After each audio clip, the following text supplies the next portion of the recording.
Bismillahirrahmanirrahim. Assalamualaikum warahmatullahi wabarakatuh. Bagaimana kabarnya semua? Mudah-mudahan dalam kondisi sehat walafiat ya. Baik, pertemuan hari ini Ustaz akan melanjutkan tentang Sumpah Pemuda ya dalam Bingkai Bhinneka Tunggal Ika.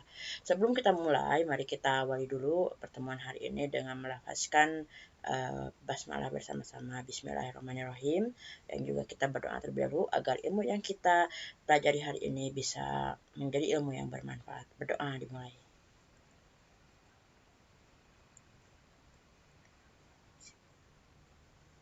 Berdoa selesai. Baik, minggu lalu kita sudah belajar tentang latar belakang ya, latar belakang lahirnya Sumpah Pemuda, dan hari ini kita akan lanjutkan pembahasan ke arti daripada Sumpah Pemuda ya. Jadi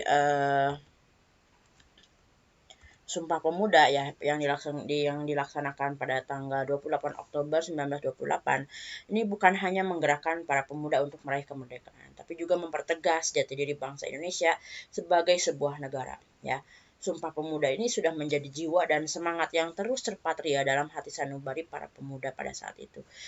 Suatu semangat yang dibangun atas dasar kesamaan nasib dan cita-cita yang kemudian dibungkus dalam komitmen untuk senasib sepenanggungan sebagai satu bangsa, satu tanah air yang pertama-tama ditandai dengan disepakatinya bahasa universal antar bangsa, yaitu bahasa Indonesia.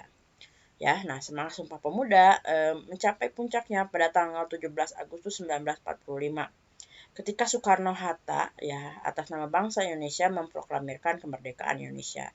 Sejak saat itu Indonesia yang terdiri atas berbagai etnis, agama dan golongan menjadi bangsa yang merdeka dan bersatu.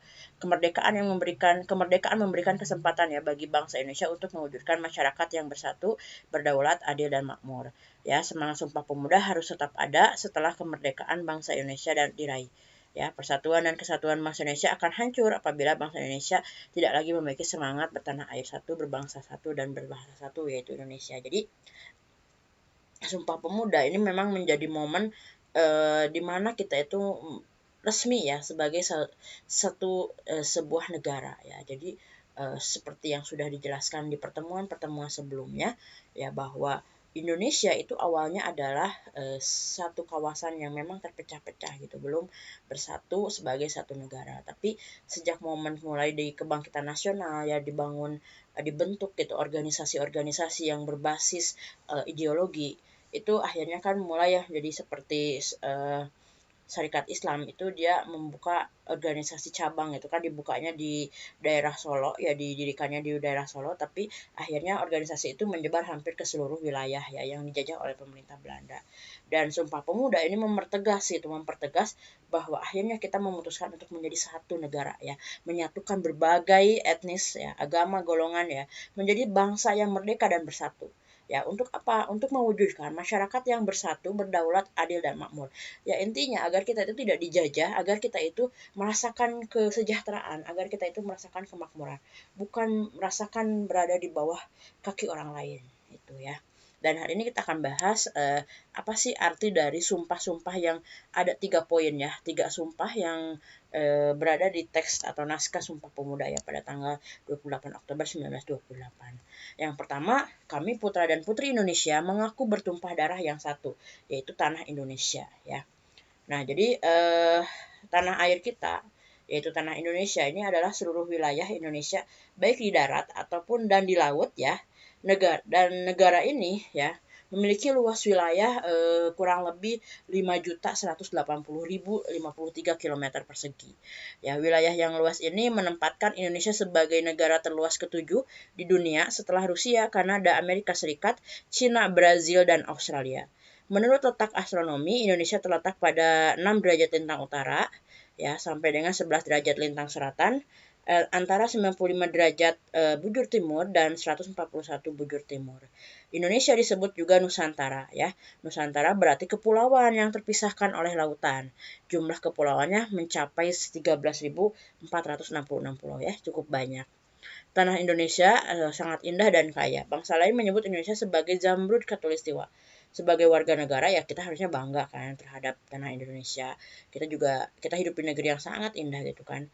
Bangsa lain itu ada yang tinggal di tempat yang tanahnya itu kering, gersang, Tapi mereka ketika pergi ya dari negara mereka atau mereka merantau, mereka merasa rindu akan tanah airnya.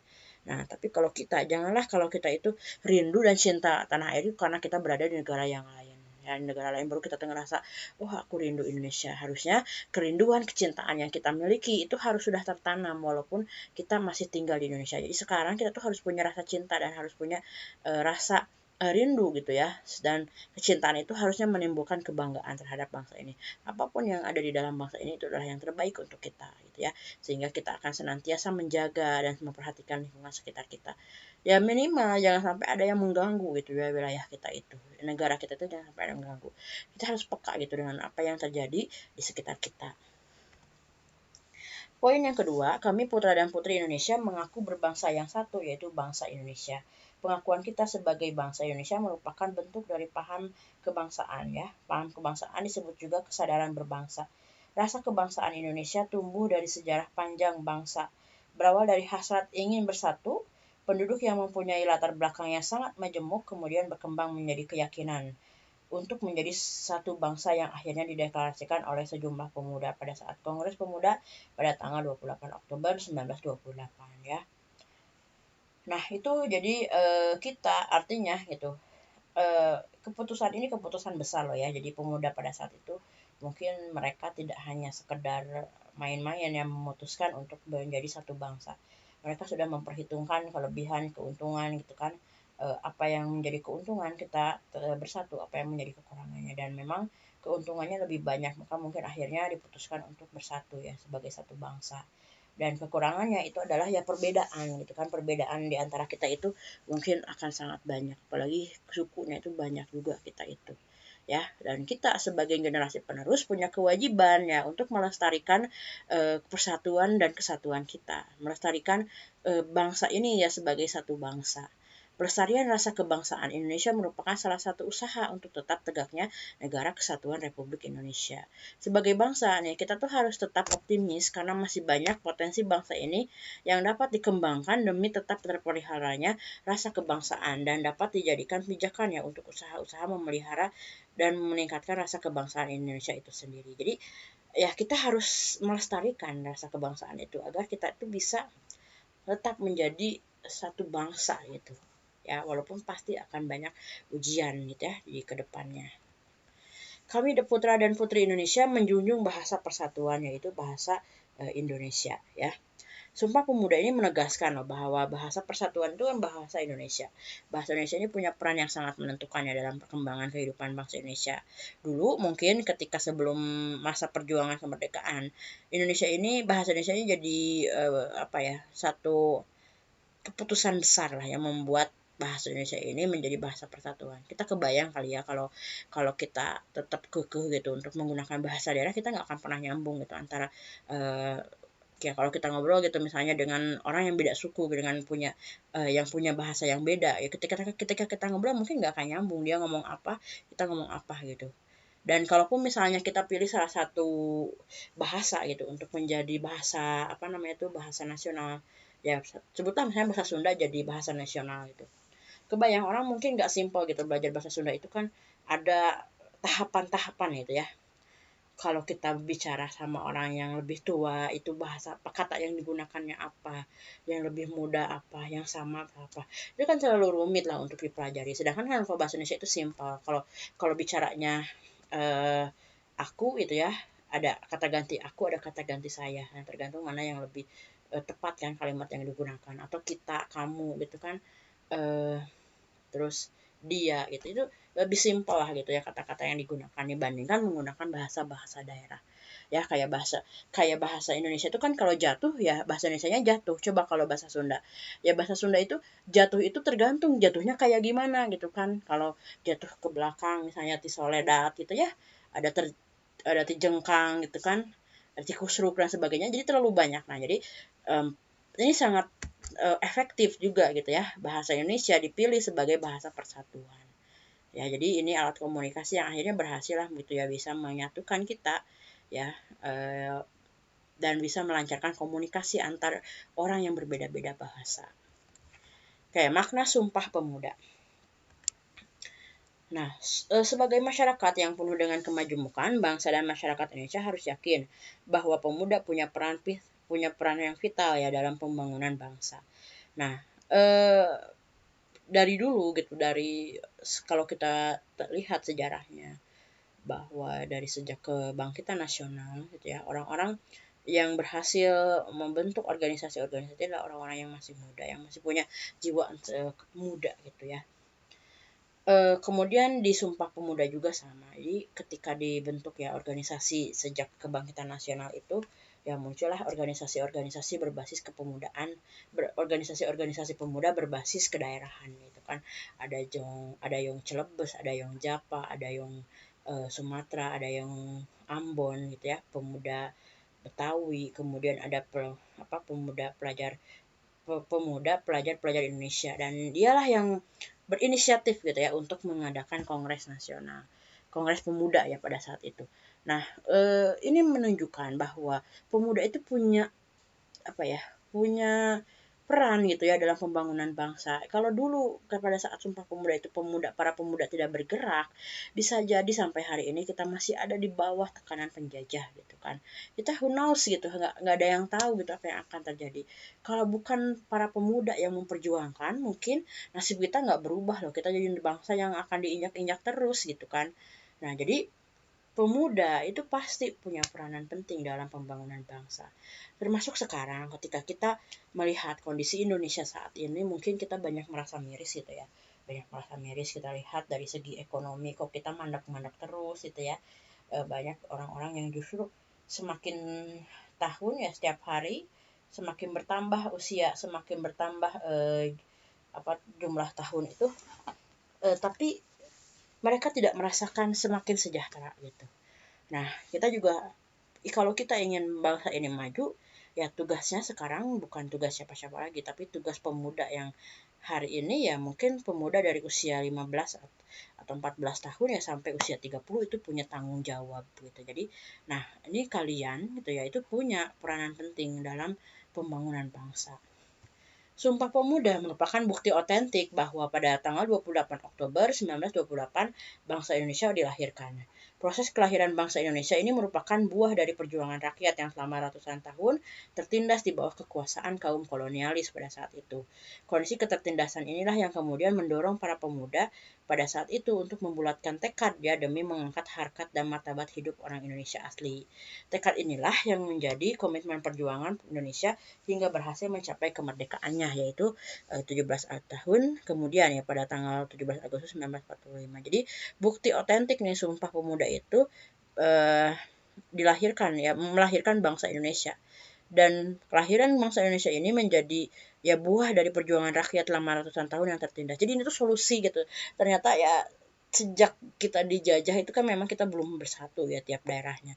Malah dipecah-pecah sama Belanda. Nah, tapi ketika sudah Sumpah Pemuda akhirnya kita berpakat untuk bersatu, kita punya satu kekuatan yang lebih besar gitu. Jadi bangsa ini kan ternyata besar, sedangkan Belanda itu punya negara kecil gitu. Jadi akhirnya ya kita bisa mendorong semangat ya para pemuda untuk membulatkan tekad yang mencapai kemerdekaan gitu ya. Kemudian pemuda merupakan motor reformasi dalam perjuangan. Mustahil perjuangan melawan penjajah dapat dilakukan tanpa pemuda. Begitu juga mengisi kemerdekaan, dibutuhkan peran serta pemuda untuk menjadi bangsa yang maju. Jadi dulu gitu ketika kita berjuang yang menjadi penggeraknya itu adalah ya pemuda gitu.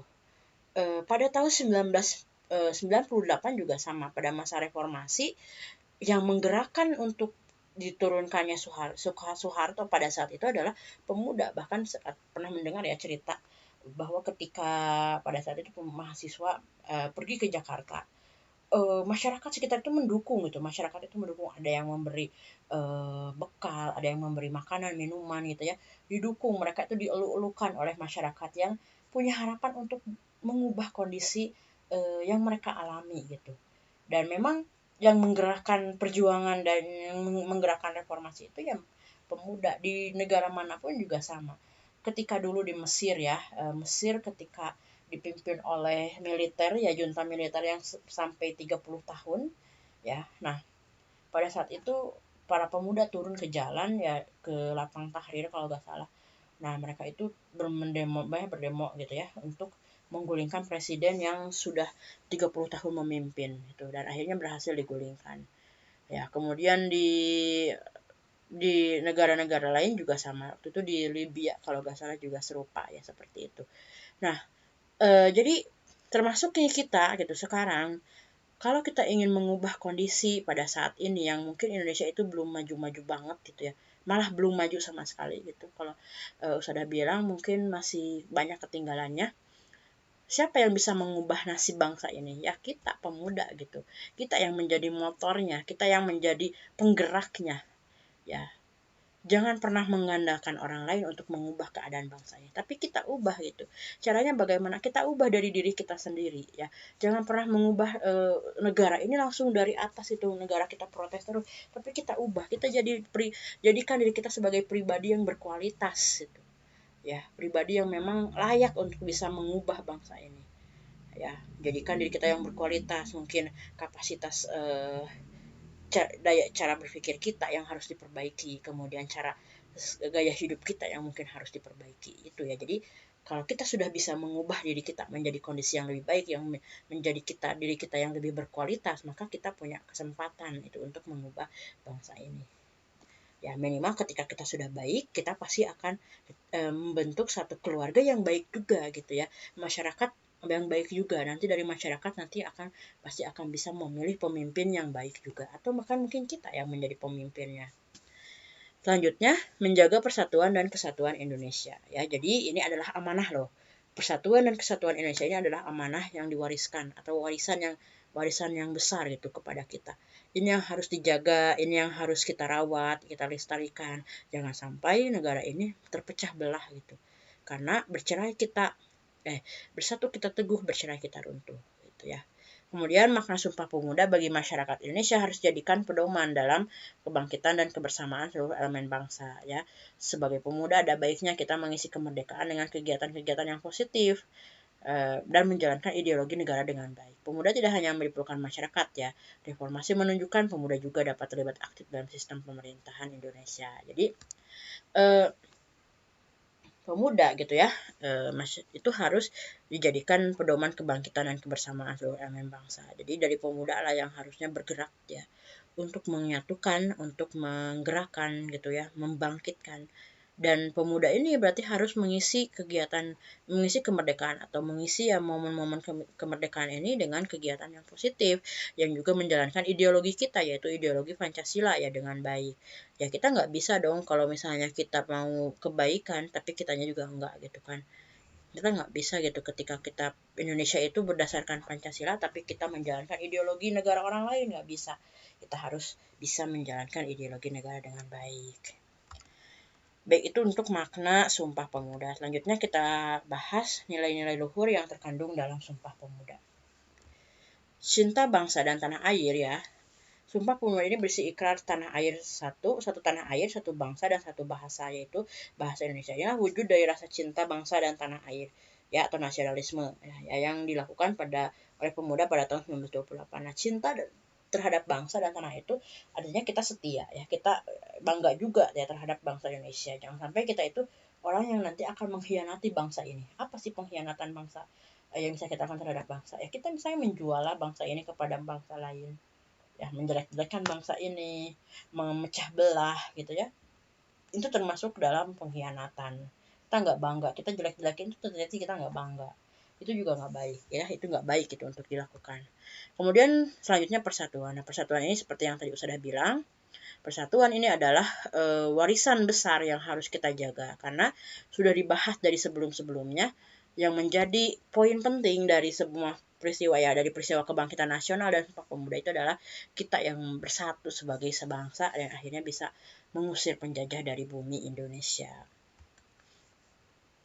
Sikap rela berkorban ya. Rela berkorban artinya kesediaan dengan ikhlas untuk memberikan segala sesuatu yang dimilikinya, sekalipun menimbulkan penderitaan bagi dirinya sendiri ya. Nah, rela berkorban untuk kepentingan orang banyak, terlebih untuk kepentingan bangsa dan negara, akan memperkuat persatuan dan kesatuan. Ya, ini dilakukan dari dulu gitu. Orang-orang pemuda pada tahun 1928 atau sebelumnya atau bahkan setelahnya Ya, ketika masa-masa perjuangan kemerdekaan mereka mengorbankan banyak hal. Ya, waktu, tenaga, pikiran, kemudian kebebasannya, kemudian masa mudanya, ya. Seperti Hatta itu. Hatta itu dia bertekad dalam pada dirinya bahwa Hatta tidak menikah selama kemerdekaan Indonesia belum dicapai. Ya, jadi dia rela mengorbankan masa mudanya ya untuk memperjuangkan kemerdekaan. Dan juga banyaklah pemuda yang merelakan kebebasannya, mereka rela untuk dibuang ya, dan mereka tidak takut kalaupun harus dibuang lagi ketika mereka terus bersuara, terus memperjuangkan kemerdekaan Indonesia ya. Dan kita juga harus mau rela berkorban. Ketika kita mau mengubah bangsa ini, mulai mengubah diri kita korbankan apa-apa yang tidak baik dari diri kita. Kita buang mungkin rasa malas kita buang zona nyaman kita buang segala hal yang mungkin akan menghambat perjuangan kita. Gitu. Kemudian kita harus mengutamakan kepentingan bangsa. Nah, Sumpah Pemuda dan perjuangan pemuda merebut kemerdekaan menunjukkan bahwa para pemuda tidak mementingkan daerah atau golongannya masing-masing. Pemuda hanya mementingkan bagaimana nasib bangsa ini dapat bersatu padu untuk mengusir penjajah dan mencapai kemerdekaannya. Jadi yang paling penting itu adalah kepentingan bangsa. Jadi satu hal untuk menyatukan perbedaan itu adalah kita punya satu tujuan yang sama, yaitu ya kita harus merdeka. Nah, kepentingan bangsa ini adalah kemerdekaan. Jadi pada saat itu ya kita terus itu ya mengupakan kepentingan-kepentingan pribadi untuk mencapai kepentingan tadi yang yaitu merdeka ya dari penjajah. Kalau dari dulu orang egois ya, kalau dari dulu orang terlalu mementingkan golongan dan daerahnya, mungkin tidak akan pernah ada tuh yang namanya persatuan. Karena Indonesia itu luas, Indonesia itu banyak daerahnya. Kalau kita mementingkan kepentingan daerah, ya kita nggak akan pernah bisa bersatu karena beda-beda ya kebutuhannya. Ingat, kita tidak akan pernah bisa membahagiakan semua orang ya, tapi kita bisa membahagiakan berdasarkan apa ya. Dapat menerima dan menghargai perbedaan. Perbedaan latar belakang, daerah, suku, dan agama. Peserta Kongres Pemuda tidak menyurutkan tekad pemuda untuk bersatu ya. Berbagai perbedaan bukan untuk dipermasalahkan, melainkan untuk diterima dan dihargai. Ketika teman kita yang mungkin datang dari Papua berbeda warna kulit gitu, jangan diejek-ejek, jangan diolok-olok gitu ya. Kita terima dan hargai. Ketika kita misalnya teman kita yang datang dari Kalimantan ya, kita terima dan hargai perbedaannya, baik itu perbedaan suku, perbedaan agama, atau mungkin perbedaan pendapat juga ya. Karena perbedaan itu pasti, tapi yang harus kita lakukan terhadap perbedaan itu adalah menerima dan menghargai perbedaan itu. Kemudian semangat persaudaraan ya. Semangat persaudaraan dilandasi oleh semangat kekeluargaan. Kekeluargaan didasarkan saling menyayangi dan bertanggung jawab dalam mempertahankan nilai-nilai keluarga. Nah, kalau kita sebagai sebuah bangsa bersaudara, menganggap kita itu betul-betul bersaudara, maka kita akan dengan mudah ya saling menghormati, saling tolong menolong. Gak mungkin lah kita ini akan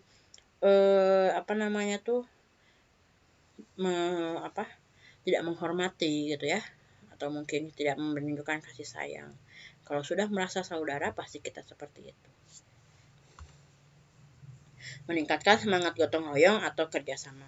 Gotong royong berarti bekerja sama untuk mencapai suatu hasil yang didambakan. Gotong royong merupakan budaya bangsa Indonesia. Gotong royong itu kerja bersama-sama kan, jadi itu memang sudah jadi dulu. Jadi kita tuh terbiasa untuk mengerjakan segala sesuatu bersama-sama.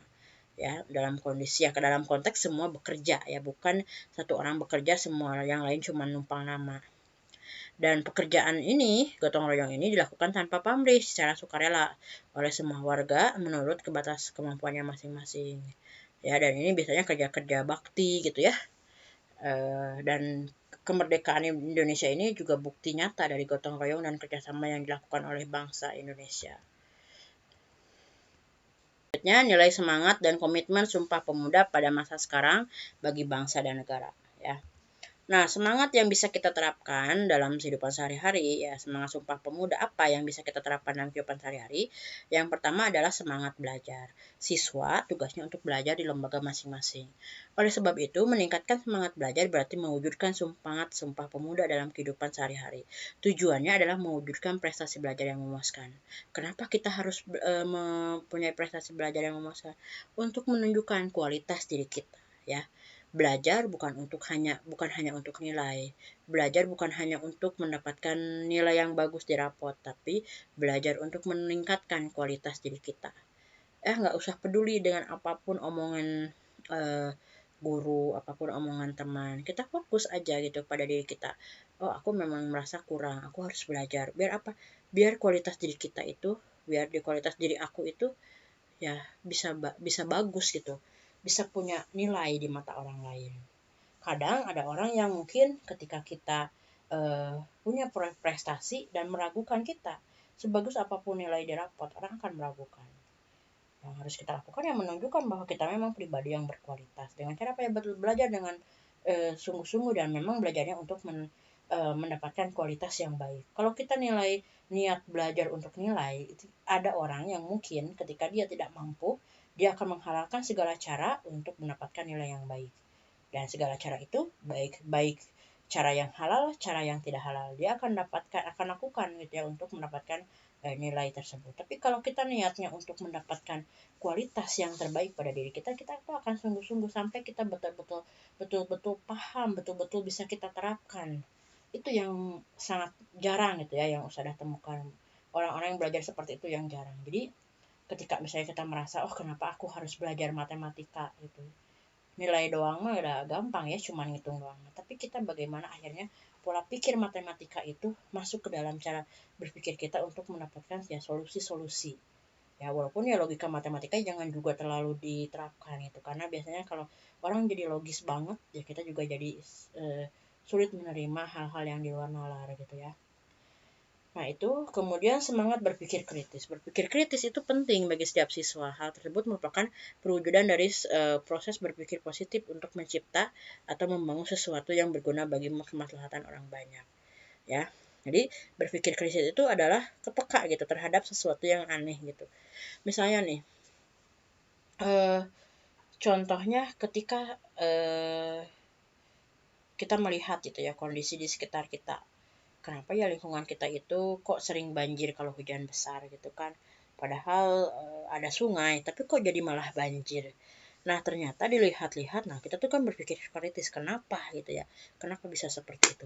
Ternyata setelah diselidiki, setelah dipelajari, ternyata sungainya jadi dangkal gitu ya, dan akhirnya jumlah air yang bisa masuk sungai itu ternyata tidak bisa banyak, dan ketika terlalu banyak jadi banjir ya.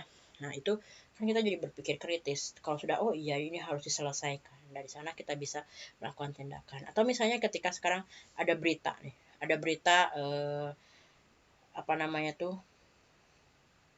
Berita isu presiden ingin 3 periode. Nah, apakah kita akan diam? Apakah kita akan setuju saja? Apakah kita tidak akan peduli gitu kan? Nah, itu juga termasuk ya semangat berpikir kritisnya harus dilihat gitu. Jadi kita harus bisa menerapkan semangat berpikir kritis agar memang ya kita bisa berkontribusi untuk mengisi kemerdekaan ini, menjadikan bangsa ini menjadi bangsa yang maju. Dulu juga pemuda tahun 1928 juga mereka punya kritis ya, punya pemikiran kritis yang bagus itu. Mereka melihat oh ini ada sesuatu yang nggak beres nih dengan yang namanya penjajahan. Hak-hak kita diambil. Orang jadi tidak bebas padahal kita sama-sama manusia. Kenapa kita harus seperti ini? Nah, itu kan dia itu berpikir kritis. Dari berpikir kritis dia mau bertindak.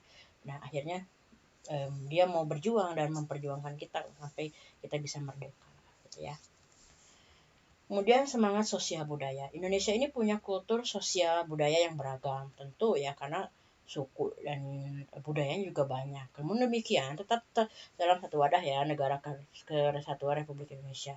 Budaya lokal yang ada di tempat sekolah kita nih harusnya dikembangkan sehingga menjadi khasanah milik bangsa sendiri. Yang seperti batik yang dulu mungkin cuma di Solo, di Jogja, di Jawa gitu. Sekarang batik itu semua daerah punya. Karena memang ya bisa berpotensi juga kita memiliki kain batik gitu kan. Nah, eh, salah satu implementasi atau penerapan semangat sosial dan budaya di Indonesia itu adalah mencintai produk dalam negeri ya. Bagaimana kita akhirnya bisa berkontribusi untuk membelilah produk-produk dari bangsa kita sendiri. Emang kenapa harus beli dari bangsa kita sendiri? Agar roda ekonomi di negara ini berjalan. Ya, kebayang nggak kalau misalnya kita punya uang nih 10 juta. uang 10 juta itu kita belikan tas atau baju dari merek-merek terkenal ya. Misalnya merek Gucci lah gitu. Gucci dari mana? Itu mungkin uangnya pergi ke negara sana gitu kan. Nah, beda halnya kalau kita punya uang 10 juta, kita mau beli baju ya, merek lokal. Dengan uang 10 juta, misalnya bisa membeli baju beberapa pieces gitu ya. Kalau merek lokal itu ya taruhlah satu bajunya 300.000 atau 500.000. 10 juta itu udah 20 baju gitu kan. Nah, jadi eh, ketika kita membelanjakan 10 juta gitu ke satu daerah, ke satu apa merek gitu di lokal, itu akan membantu ketika kita barang dagangannya kita beli, mereka bisa punya uang untuk membayar upah para pekerjanya. Nah, ketika para pekerja dibayar upahnya, ya para pekerja itu kan pasti belanja di pasar, di warung. Nah, dia juga menggerakkan ekonomi pasar, ekonomi warung. Akhirnya warung juga mungkin bisa dia beli ke pasar lagi, di pasar juga mungkin dia akan mengambil ke distributor, ke pabrik gitu kan. Nah, pabriknya terus jalan. Orang yang kerja di pabrik bisa terus dapat gaji gitu. Muter gitu uang itu di Indonesia kalau kita beli produksi dalam negeri. Tapi kalau kita beli di luar negeri, yang muter adalah perekonomian negara lain ya. Nah, yang miris ya saat ini itu adalah ketika kita sekarang sedang panen ya, kalau kebanyakan seringnya gini di Indonesia itu panen padi, panen garam, tapi pemerintah malah impor garam, malah impor padi. Hancur, rusak harga harga beras untuk petani lokal, karena petani lokal itu yang modalnya pasti besar gitu kan. Kalau petani luar itu mungkin sudah disubsidi ya oleh negaranya, jadi mungkin harganya bisa lebih murah gitu. Dan ya kalau manusia ya nggak bisa bohong, pasti lebih suka beli barang yang lebih murah. Nah itu, jadi itulah bahayanya ya kalau kita beli produksi dari luar negeri. Nah, yang harus kita galakkan, kita beli produksi dalam negeri, kita ekspor produk-produk kita ke luar negeri. Itu juga baik ya. Jadi agar ekonomi kita, agar kita mengundang uang dari luar negeri gitu ya, untuk bisa mem, memperkaya orang-orang yang ada di Indonesia gitu. Kemudian selanjutnya, semangat beribadah ya. Siswa yang cerdas dan pintar perlu dibarengi dengan semangat beribadah yang kuat. Prestasi belajar dan semangat dan semua dia yang diraih tergantung pada doa dan usaha seseorang. Ya, sebetulnya prestasi belajar yang diraih itu tergantung pada pertolongan Allah ya. Pertolongan Allah yang diberikan kepada orang itu. Tidak ada orang manusia yang gak mampu gitu. Tapi yang ada adalah apakah manusia itu sudah diberi pertolongan oleh Allah atau tidak. Jadi yang harus kita lakukan adalah mengundang pertolongan Allah gitu. Caranya bagaimana ya? Caranya salah satunya dengan beribadah yang baik ya. Ibadah yang rajin, ibadah yang betul lurus gitu ya. Kita juga punya akhlak yang baik, kita juga mungkin punya keimanan atau keyakinan yang baik kepada Allah. Jadi ibadah itu bukan cuma sekedar ya mutaba'ah doang, tapi kita juga dalam rangka atau ikhtiar kita untuk mengundang pertolongan Allah gitu ya. Nah, ini hal-hal yang mendasari mengapa pemuda menjadi ujung tombak sebuah perjuangan. Yang pertama, pemuda itu punya potensi. Ya, pemuda merupakan bagian terpenting dari masyarakat yang memiliki potensi untuk melakukan perubahan. Karena pemuda itu punya keinginan yang kuat untuk belajar dan berubah menjadi lebih baik. Betul. Ya, cuman mungkin kadang ada yang salah jalan aja gitu. Tapi setiap orang yang itu punya keinginan yang kuat untuk belajar. Jadi ada orang yang mungkin sering suka main game, main gamenya itu ya, terus dia kalah gitu kan. Nah, pemuda itu pasti dia, kenapa nih aku kalah gitu, aku harus cari tahu. Dia belajar, nonton YouTube, nonton apa gitu ya, sampai dia akan berubah menjadi lebih baik. Nah itu kan tapi kurang tepat kalau di game. Coba kalau kita simpan potensi pemuda itu di akademis gitu ya, kita lihat nilai PKN ulangannya cuma 60 gitu. Kenapa nih? Oh, kita kurang belajar gitu. Kurang belajar, kita belajar yang rajin, baca-baca buku, kalau nggak ngerti nanya, atau mungkin dengar atau mungkin baca dari artikel-artikel lain, diskusi sama teman, terus belajar sampai lebih baik, nilainya dari 60 naik sampai 90 sampai 100 ya, itu bisa lebih baik gitu. Atau kita mungkin dari segi yang lain gitu kan, mungkin skill kita misalnya tuh belajar masak, mungkin awalnya nggak enak gitu ya, gagal, kemudian kita cari tahu gimana nih tekniknya, apa yang salah, mungkin dari takarannya yang kurang tepat, terus belajar sampai menjadi lebih baik, bisa lebih enak dan berhasil. Itulah yang dimiliki oleh pemuda, itu kompetensi yang dimiliki oleh para pemuda. Keinginan yang kuat untuk belajar dan berubah menjadi yang lebih baik. Kemudian pemuda itu punya tanggung jawab ya. Nah, tanggung jawab muncul dari kesadaran. Jadi kita sadari kita sebagai pemuda, kita itu harus menjalankan amanah ya, meneruskan warisan dari para pendahulu kita. Ya, akhirnya dengan kesadaran itu yang menjadi dorongan ya untuk melakukan perubahan, dan akhirnya kita punya keberanian lah untuk melakukan perubahan itu. Jadi kalau pemuda ini punya kesadaran dan keberanian, perubahan akan dilakukan, dan ini terbukti ya pada masa penjajahan di mana peran pemuda sebagai penanggung jawab perubahan dilaksanakan. Jadi kita tuh tanggung jawab kita tuh untuk mengubah kondisi bangsa ini. Sadarilah gitu bahwa kita itu punya kewajiban untuk mengubah bangsa ini dari bangsa yang kurang, yang belum maju ya, menjadi bangsa yang maju, atau dari negara yang berkembang menjadi negara yang maju itu. Kemudian kita juga punya hak ya. Sebagai warga negara, pemuda juga punya hak, tapi hak sendiri diikuti dengan kewajiban. Bahkan tidaklah baik apabila menuntut hak sedangkan kewajibannya dikesampingkan. Kita punya hak itu untuk berjuang. Kita punya hak untuk mendapatkan kebebasan.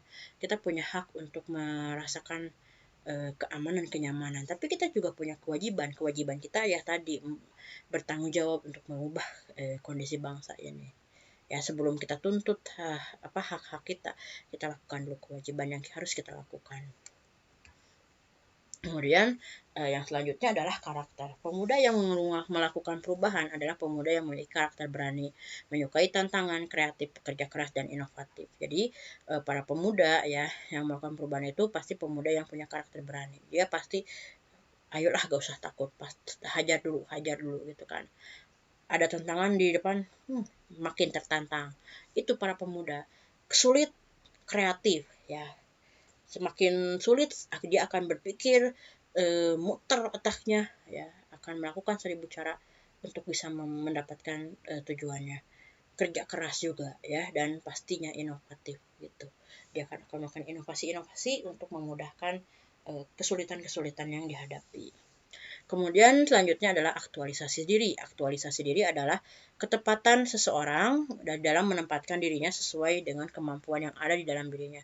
Ya, pemuda tahun 1928 telah mampu mengaktualisasikan dirinya dengan baik.